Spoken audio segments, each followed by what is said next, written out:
Now, on the political scene, one of the Democratic candidates is Senator Joseph Biden. Have you seen the problem he's been having? He went around and made a speech.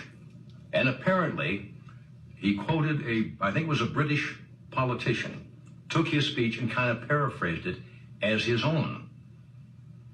And then the press got on him, and then he was charged also with taking part of Bobby.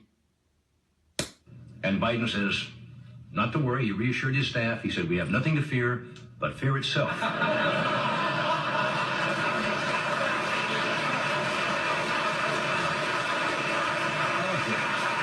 While at Syracuse Law School, Biden was involved in a plagiarism incident. He quoted 5 pages of someone else's work without proper citation.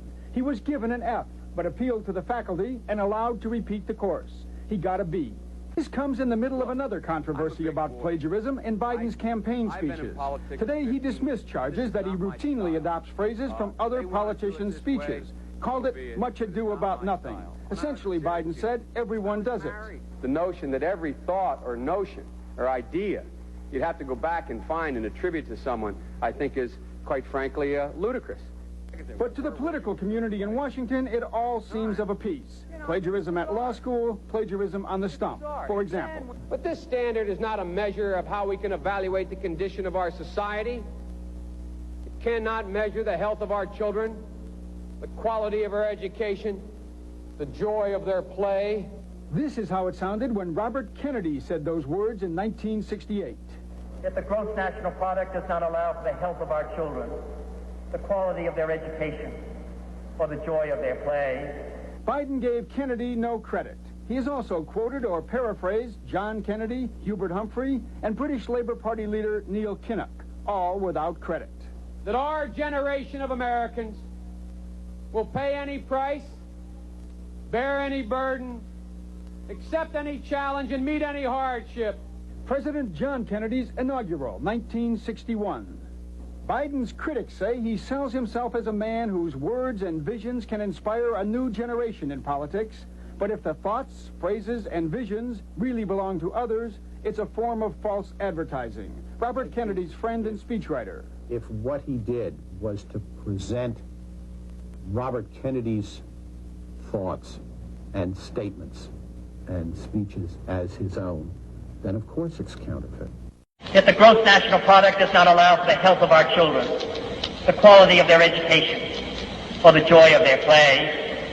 It does not include the beauty of our poetry, or the strength of our marriages, the intelligence of our public debate, or the integrity of our public officials.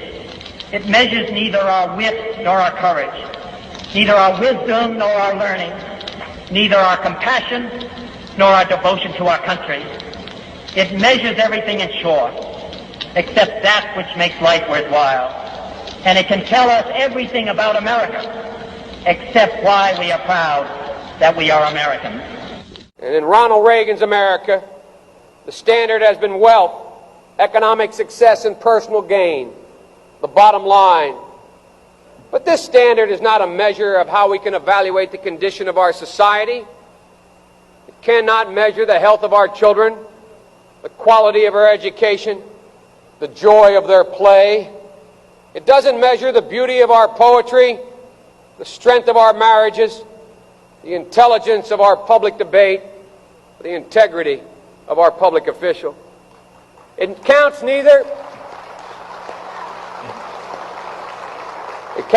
our wit nor our wisdom, neither our compassion nor our devotion to our country. That bottom line can tell us everything about our lives except that which makes life worthwhile. And it can tell us everything about America except that which makes us proud to be Americans.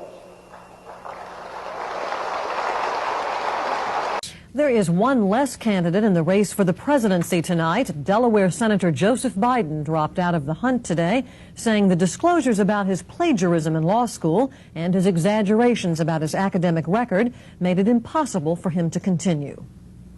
I do it with incredible reluctance, and it makes me angry. I'm angry with myself for having been put myself in the position of having to make this choice. The Delaware Democrat is the second candidate to be forced from the race by questions of character and integrity. Gary Hart dropped out earlier this year. Meantime, with Joseph Biden out of the race, Colorado Congresswoman Pat Schroeder may soon fill the spot vacated by the Delaware senator. Today, Pat Schroeder avoided questions about her plans to run for the Oval Office, but she did say she'll make some kind of decision on Monday. Schroeder says she's planning to travel back to Denver to talk to her staff before making any major decision.